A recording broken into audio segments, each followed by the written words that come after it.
So, hey guys, Chauzu here. So this will be my Apoo showcase, and for this first one we're pairing him up with Roger, which is not optimal because Apoo is a shooter-driven captain only. But the thing I want to showcase this first battle is Apoo against content that applies tap limits. We're doing Arena Brook, and Arena Brook stage 4, they apply tap limit that we can only tap 3 times. It's one of the bigger challenges of this content. So with Apoo, we can ignore that. We even get blindness stage 4, which Apoo also ignores, so that's nice. The problem is that stage 3 deletes all your buffs, and this is the weakness of Apoo. Like, the good thing with having this kind of immunity applied to you is that it works, even if you get the speared or binded or such. But the weakness, of course, is that if it runs out or if it gets deleted, then it's useless. So in this case, we use Roger to protect it. So in this way, we can get to stage 4 with the immunity buff still applied, so we can ignore the tap limit and blindness. But yeah, that's the most unique part of Apoo, is that ability to be immune to tap timing. And is what might make him usable in the future for certain content, because there's basically very few ways to get rid of that debuff. Apoo is the only one who can resist it in some way. Otherwise you have to use the Straw Hat Pirates, the Psy unit, or like Colo Gyukimaru V1 to remove it. Can't do it another way basically. But yeah, Apoo got a pretty cool animation. I'm happy we finally got an Apoo legend. My personal idea for an Apoo legend was always that he will allow you to get 7 taps. I think that fit a bit with the music theme. But obviously they didn't go that route. But yeah, we use Apoo stage 4 here. This lets us keep the chain boost to the end. So Apoo has the Kid Luffy buff, so you start with a plus 1.2 chain boost, I think. Then when you hit 2 perfects here, it goes to plus 1.6 chain boost.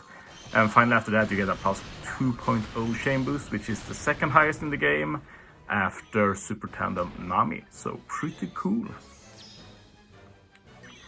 But yeah, we're pretty set up for this stage. Beckman Lakaru, very nice. We also get a chain boundary. We keep the ore boost. Roger can extend the ore boost. We can use Roger to lock the orbs. We can keep the super bomb orbs for the revive. Also get a big attack boost from Roger, of course. Sunny Pudding handles all the defensive debuffs here with Nami support. We also get a color affinity buff for Lakaru and Ben Beckman. So I was 100% sure that Lakaru and Ben Beckman will kill, but yeah, we ended up doing so much damage that we killed before them. And yeah, everything Kanjuro does is remove the crit chain. Probably not needed, but why not? And yeah, we've been able to get up to almost 6 times chain, so not bad at all with just 2 chain buffs. Slot bind, which both the quick units resist. We still have the ore boost, we still have the chain boost. Death down still applied, so easy kill here. Sunny Pudding resists the hunger. So yeah, next up we're going to do some Grand Voyage Luffy, and I really enjoy this team. It's the first time I use this particular rare recruit Zoro. Very old rare recruit that hasn't really seen any use at all for as long as I remember.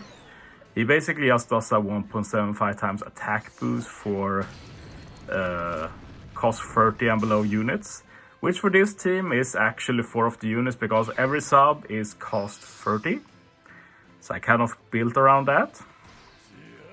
But yeah, for this content we're also going to make use of Apoo's unique abilities, mainly his chain boost, as well as the super bomb orbs you get.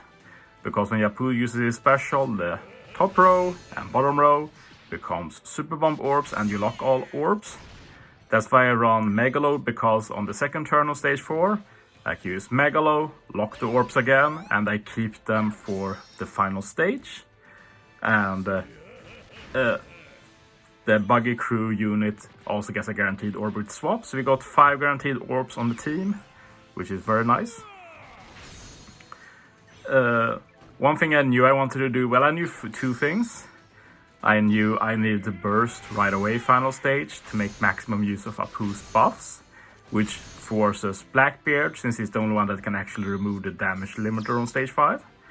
And I also knew I needed to get rid of the decreased chain, which is why Heat and Wire is here. They removed that. Heat and Wire also does a death down conditional that I want to make use of, which is how Sora ended up on the team, because he can do an attack boost and have Miyok support. And then finally we have the Buggy unit, because we need a Buggy unit, and they can also give an Ore boost with the Law support, as well as using the swap to get some extra color affinity on the other stages. So I'm actually really happy with how this team worked out. Another cool thing with Apoo is that we can use Perona, but we don't need the Sora support because the chain is handled. So I put Uta instead, which gives us some very nice buffs for this first turn. And we're going to take out Zoro, because as I was told not too long ago, once Sora is gone, it's okay to use Ore boost this stage, which means that we can easily use V2 Blackbeard special turn 2 to take out the Nami very easily. I shouldn't say discovery, I actually knew about it, but that knowledge really has made Luffy even easier than before to handle. And yeah, Megalot to lock the orbs. And just need to hit 3 perfects now to keep the chain boost from Apoo for final stage, a plus 2.0 chain boost. And yeah, I've already gone through the strat, so let's just see it come to life. One thing I should mention is that my Heat and Wire are level 150. They also have the V3 Kid support that boosts their stats by 1.5 times, which means that Heat and Wire, when we burst, will basically have 4k attack. So you can keep that in mind when you see how much damage they do. And you also need to keep in mind that we do have a very high chain, we have attack boost, Ore boost, color affinity, death down conditional. So yeah. And here's the Zoro special, not often you see, so I thought we'd look at it. Zoro actually has voice lines, some rare recruits had that back in the day. It doesn't really happen anymore. And yeah, we're going to start with Perona, then hit with the Legends because they don't have an attack boost, and we finish with Heat and Wire to do some insane damage. Easy kill. But yeah, that's Apoo against Grand Voyage. Finally, I knew I wanted to go to the OG tap limit content.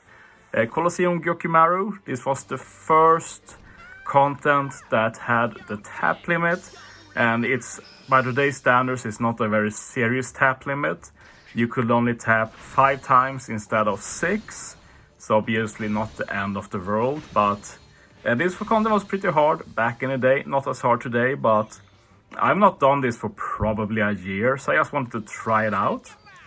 And I'll try to go as fast as possible with this mono shooter team. As you all know, I'm very biased towards shooter. So if I had a choice between shooter and another class, I'll usually drift towards shooter. And always fun to use the GOATs themselves, Lakuru Ben Beckman, Legend of the Year 2022. Some might disagree with that, but that's my unbiased take, very unbiased. It's not like I have preferential treatment to shooters or such, no. But yeah, we use Apoo now. This is a way to use Apoo in normal content, that you use this special stage 3, and then you keep it for stage 4 and buff it even further for stage 5. It's just that the other 2 content I showcased before was some stages we had revives or we killed over 2 turns, stuff like that. And yeah, when you don't do content for a while, you have to double check like all the debuffs and such. Stage 4 was always the most annoying one, but they released a free-to-play Kuma that handled basically everything of it. But I went with the Kusan instead, together with this random Korra. I think it's an old trash map re-recruit. He's just here to remove the decreased chain, because why not? And yeah, I guess I messed up a bit here. I did way less damage than expected stage 3, so Beckman Lakaru lost their Super Bomb Orb. But as you'll see, it ends up not mattering, so we're good. So yeah. We're keeping the chain boost for final stage. Once again, we combine it with Lakaru and Beckman's big chain boundary.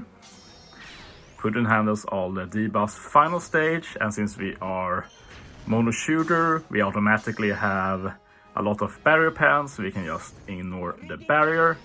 Superclass special for the attack boost as well, so yeah, got all buffs you could ever want. Could have probably added a Colo Gyukimaru to support as well, but it is what it is.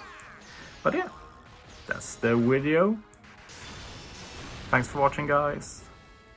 See you next time.